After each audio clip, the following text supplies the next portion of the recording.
This is Mario with MI Microflight. In this video, I will show you 6 ways that you can improve your Mobula 7, little tiny palm-size racing quad.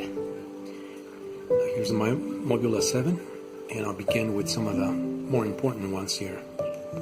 Let's start with the securing the wires. The wires that come from the motors and reach into the flight controller via these connectors. As they come stuck, these are loose. So in order to tidy this up, I used a couple tie wraps here, one there and one there. As you see them, and they're tied right on the bridge that is between these two circular sections of the frame. Likewise at the other side. The next thing I did is to improve the landing gear of this. This has no landing gear, by the way, and when you land hard, it typically lands on the screws that support the little tiny motors and also on the battery. Now if you're using a 2-cell battery with an adapter that they give you, it's just a 3D printed flexible adapter. Here's just a rectangular piece. You have a battery inside here, and you have the other battery that sits on top, kind of piggyback on top of each other, and that becomes your landing pad. But I typically fly for one, and this video is mainly for beginners. The landing gear is nothing more than also 4 little tie wraps that have been snugly secured to the arms here of these circular sections of the frame. So you have 1 there, 2, 3, and 4, and they are about an inch length to form these legs. Now I bend them outward, just to create that spring suspension that you have there, so when you land hard, it's able to bounce, and that's what you want. The other thing that I did on mine is to secure the connectors here, the wire that comes out of the flight controller board and comes out to the back, and normally that's supply stuck kind of loose, and so I wanted to tidy that up and secure that a little bit better with this tie wrap here. Now this one is snug but not overly tight, and that's in order not to fray the silicone sheathing on the wires. Likewise on the motors. The motors use silicone sheathing, so these tie wraps here are there just to hold these things in place so they don't flop around. The other thing I did to the connector wires is I secured the wire that runs from connector to connector, making a series connection. I tied that up with a tie wrap at the top of the canopy here. At the top of the canopy has a little slot there, so I ran the tie wrap along the inside of the slot through the blue wire here to secure it at the top. And so that's the other, and that keeps it nice and steady but also flexible at the same time. So from so much use, when you start flying this a lot, these things, if they were loose, they will fray eventually at some point. So I rather fray the wire at this location here, at this loop here, that I can easily change or resolder or modify very easily, than having the wires fray at the near the board. Now for that, you would have to take out the board, you have to remove all the components, so it's a little more work that way. So that's the reason why I did mine that way. The other thing that I did is I use a bit of heat shrink tubing between these two connectors, and that's also to keep them together and not keep them separate, flopping. So I can still reach my battery connection from here. I insert my battery into the battery compartment here, and I connect it that way. Now I fly with, typically I fly with 1 cell. I mean, that's plenty fast for flying in my backyard on calm days, but I do fly once in a while with the 2 cells. I mean, that is for racing. Now I don't do too much racing in the backyard. I just fly for fun. I do fly fast, and 1 cell is fast enough. On this little quad, it's an excellent quadcopter. And just the versatility of going from 1 to 2 cells makes it even more attractive, and that's the reason why I got this particular one. Now the other modification that I did is I added this little foam pad here, and that's just to secure the batteries a little more snug here. I did away with the adapter that they supply you, for flying 2 cells. Now, when I fly with 2 cells, I do have to remove this and I have to use that adapter. But I'm making a little adapter of my own design using a 3D printed part that I'm working on. I don't show it here in this video, but that will probably be in another video, and I'll show that sometime in the future. But basically, these are the modifications that I recommend if you're starting out with these little guys. Some people do not recommend this as a beginner quadcopter, but if you have been flying radio control models and park flyers, I think you're okay with this, from just jumping right into it. It's provided you maintain these tips that I mentioned in this video in mind, or that you do these modifications just to make sure that things do not go wrong. I mean, the last thing you want is one of these little wires getting caught as you're doing a skid approach or landing, or you're flying fast through twigs or grass and you rip those little wires. So that's the reason why I did that little tie wrap there. And of course, when you land hard, you want that suspension there. I'd rather have it springing than come and land hard on the motors, which tend to shock also the components. So these are the little mods for this Mobula 7. Let me show you what else I've been working on. I mean, all these frames that you see here are for this little guy here. Now, the way I like to design things, I like to begin with one. I mean, take some basic measurements out of the master products, or in this case would be the motors, the dimension of the flight controller, the camera, those things, and not so much the frame, because the frames you can vary that in design, the dimensions from motor center line to motor center line. So all these frames have been done with the purpose of trying to achieve the lightest possible and the robust and lightweight 3D printed frame.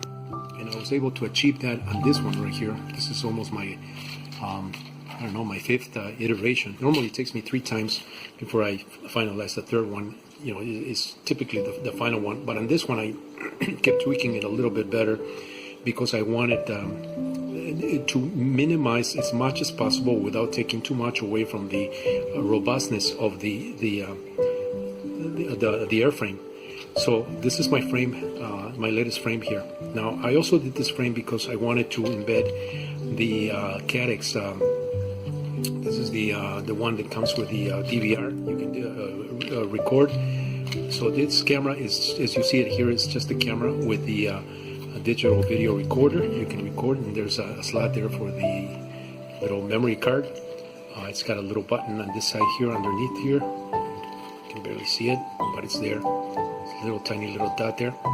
That's to turn on the camera on and off. Now, I do not have the motors here because I was going to use these motors. I was going to transfer all the electronics from here to there.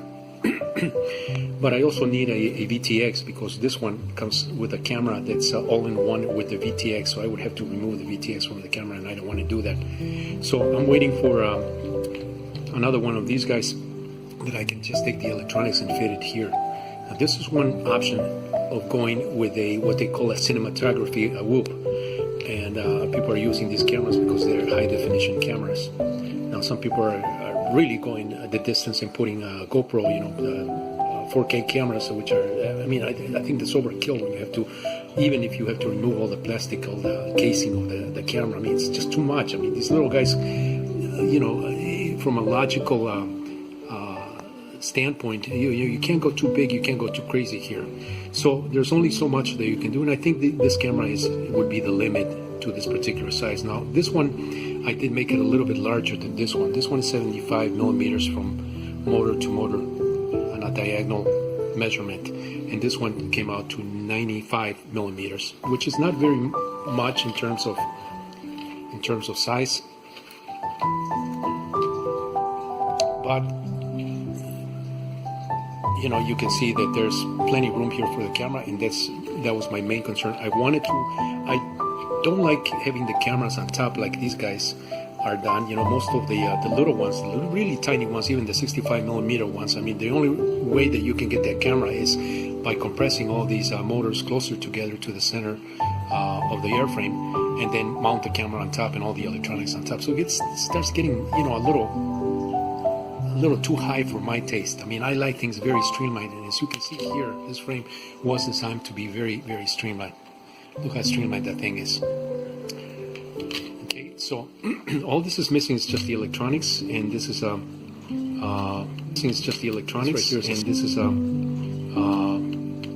this right here is a separate plate that holds the DVR, which is this board here. You got to be very careful with this particular setup here, because this has a bunch of tiny little wires with a connector, and you can't flex it that too much because you risk breaking it. So that's the only thing with this camera setup here. To hold this in place and in line with the posts here. Now, instead of posts, these frames here are molded, and they're molded with posts for the flight controller that simply gets mounted with these rubber grommets. Now on mine, I like using nylon hardware, so that's what I'm using right here. I'm using all this little nylon bolts and nuts. I mean, you don't see too many nuts here. The only nut that you see here is for this here, and I'll explain what that is for in a minute. But I do have a separate board that holds this setup here. So you can see 2 little screws there. I could use 4, because it's got provisions for 4. Now this is the one with equal distance on all 4, from hole to hole on the board. Now, the earlier boards were a little weird. I think there were 3 that were perfect, and then 1 was a little bit off. But this is the version 2 of the Cadix Turbo I, the Turtle version 2, I guess they call it. So that's the purpose of this little plate here. Now, this plate is supposed to sit on top of the flight controller, which, like I said, I don't have it yet. I mean, I have it on this one, but I'm waiting for that to come in. And that sits on top of these little rubber spacers here. Now, these are my own little rubber spacers, and this is the way I've been doing things since the Blade MQX, the Lady Bird, if you guys remember back that far. I mean, I used to make upgrades for a lot of this stuff, including the micro helicopters, which I still do under MIA Microflight.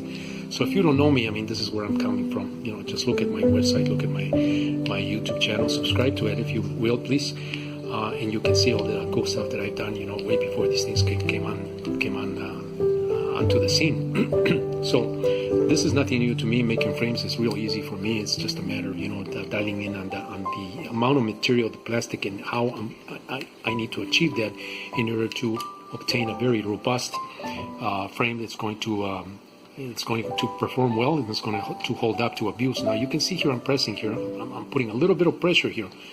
Now this one here, this material here is I think some kind of a polypropylene or polyethylene. That's why it's able to flex and can go back to shape, because it's an injection molded part. I think they're using the same for the blades here. So it can take quite a bit of an abuse here.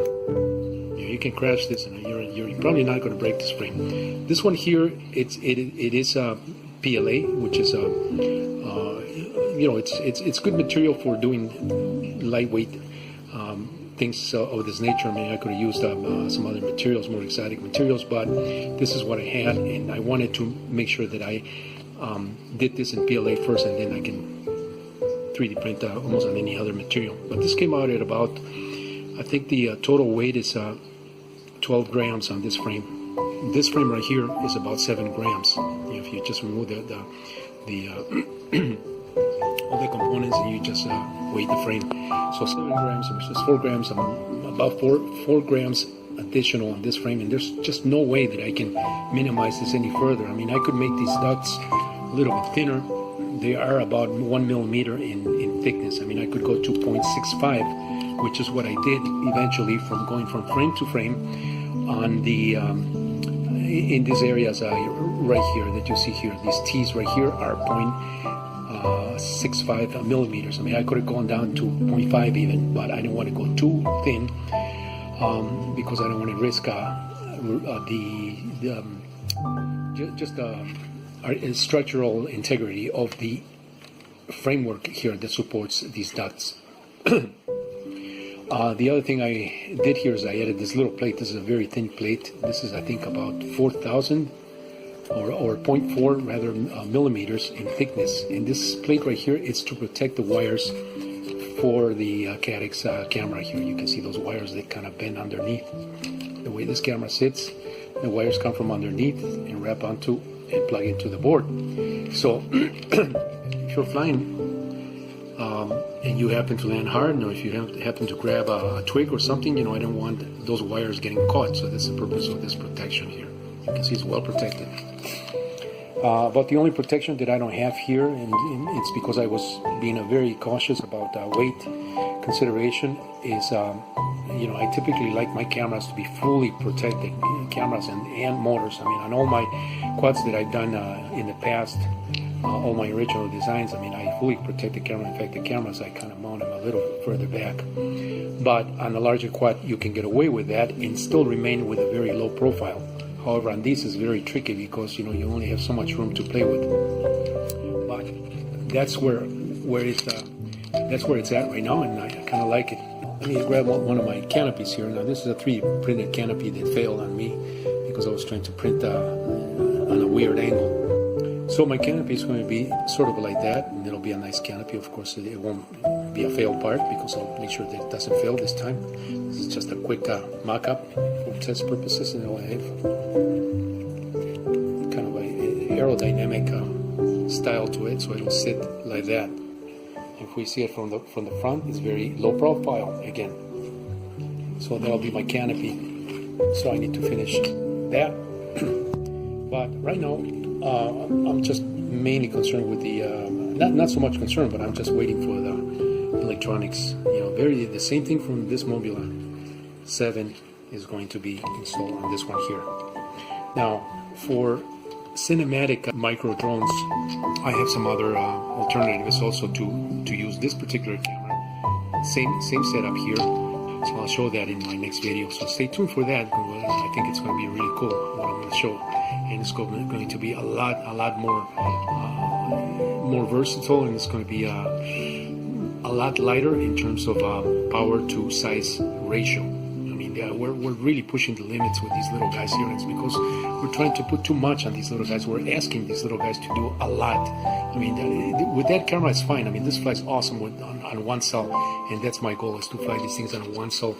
I have drones that I have designed that fly on 2, 3, 4, and up to 6 cells. But they get bulky, they get heavy, unnecessarily heavy, and I think that we can achieve a great deal of success for somebody that perhaps does not want to race so much as they want to make some very crisp, clean video, like a cinematography type of video, with these little quads, and we can still remain within these little proportions that we're working with. It's just that we can't go too far down the line, and we can't make these things way too small, because then we're asking a little too much for these little motors.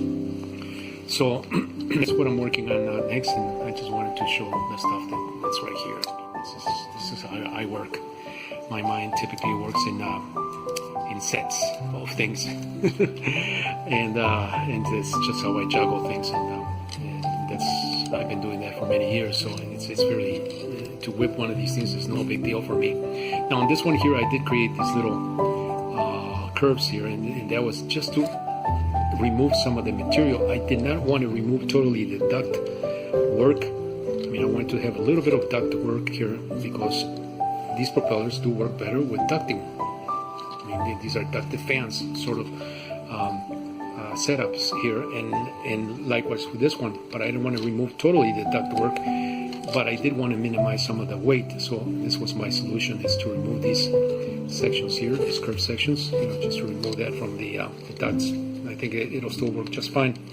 This does have an airfoil here on the edge, which wraps around the edge, so it's a little better airfoil than these injection molded parts here. So I think this will work out even better. I am also, when I designed this, I made sure that I was a little more in close tolerance to the propeller to duct work. So you can see here there's quite a bit of space between the edge of the propeller to the duct work, or to the duct. So on this one it's a little bit closer, so the tolerance is a little bit tighter, so you're able to make the setup a little more efficient. And that was my goal with this particular frame, and that's also another reason why I went from all those frames here. I mean, we have ones that don't have any duct work, and I did this just to see how thin I could get these things and how flexible they could be without any supports. So that's one frame. This turned out to be a really heavy frame here. It's got my own camera.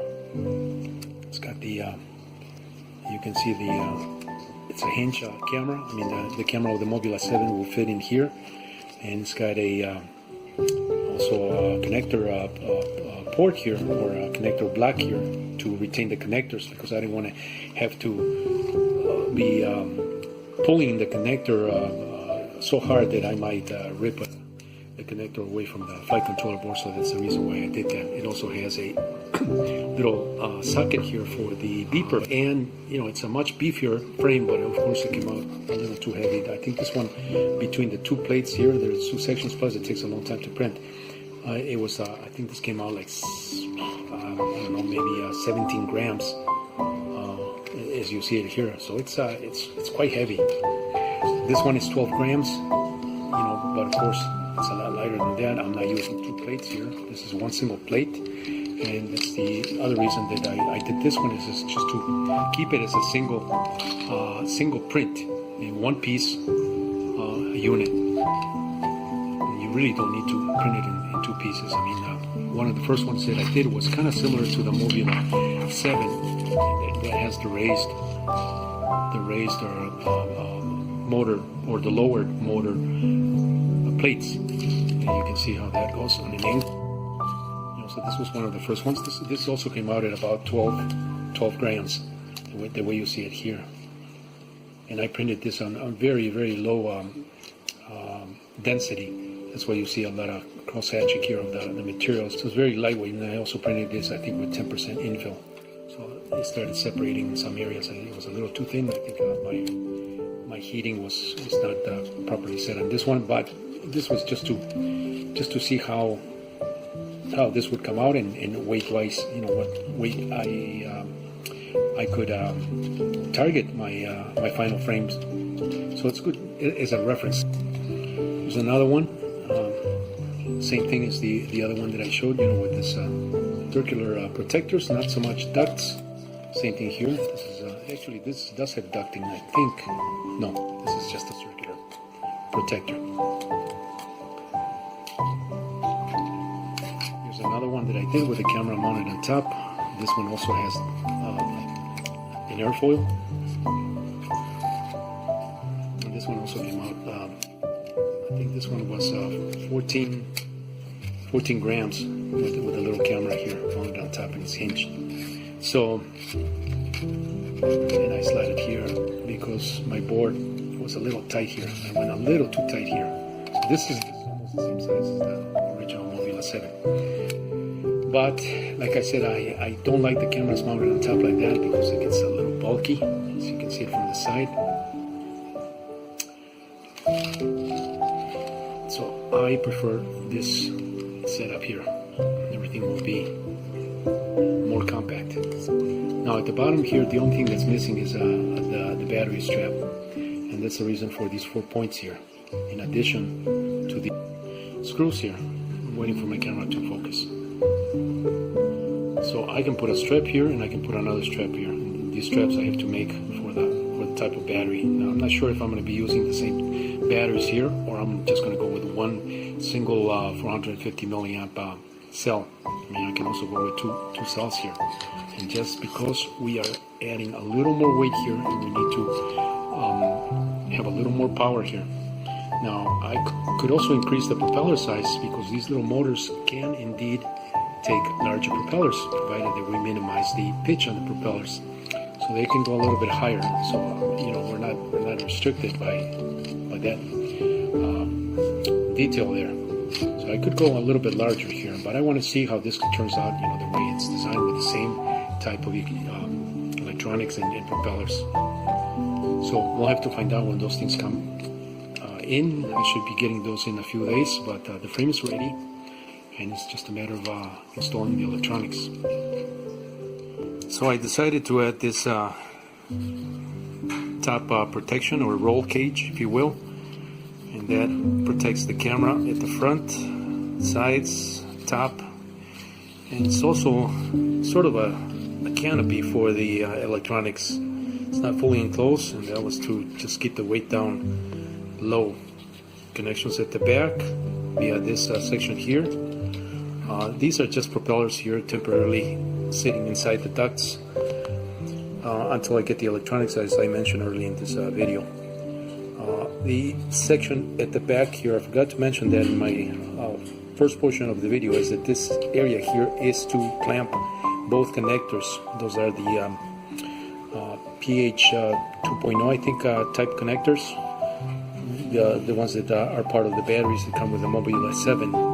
So those will fit side by side here on a press fit setup. So that's what that's for. So you don't have to pull the connector or risk pulling the connector out of the wires or have loose connectors. So that's the purpose of that. The other thing that I forgot to mention is that this also has a little pocket here for the beeper or the buzzer.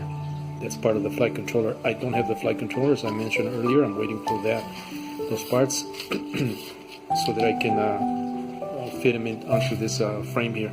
That's basically my frame for the Mobile 7 with the Cadex Turtle V2 with the digital video recorder. The VTX will probably sit in the back because that's going to be a separate VTX. Unfortunately, I can't use the VTX that comes with the Mobile 7, the stock version, because that is part of the camera. I mean, I could do some modification to that to remove the VTX and use that, but it's just easier to just buy another VTX for, dirt cheap.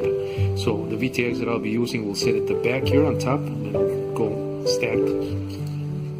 It still will be very low profile. The antenna will probably stick out the back here. So I'll probably need to modify this roll cage a little bit better so that it'll take the antenna port here, or maybe just a little socket to hold the antenna sort of more vertical as this is flying fast or racing. So I have to do that.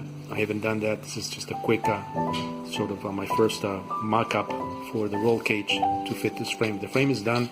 This I'll probably need to modify it a couple more times before I'm happy with the setup, but I'll wait for the electronics to come in and then I'll do that. Just a little additional information here. Anyway, keep in mind those little tips. If you're just beginning with this guy here, and for the time being, you can keep yours and just make it like mine, and you won't go wrong. Oh, one thing that I forgot to mention is this little tubing that I used just to hold the antenna upright instead of having the antenna more horizontal. When you're flying with this and at that camera angle, you're going to be flying almost like that. So you want that antenna as parallel as possible. Now the other thing that I did here, another little tip, another little mod, is this little foam piece, and I shoved that little foam piece, kind of wedged it between the camera and the frame, and that's just to keep the camera tilted upward, and just to give it a little more pitch. So when you're flying fast or when you're racing, you have that camera that's almost horizontal as that quad is angled that way. Well, not so much, but you can see the camera there, but it's a little more than the stock. So those are the tips. This is Mario with M.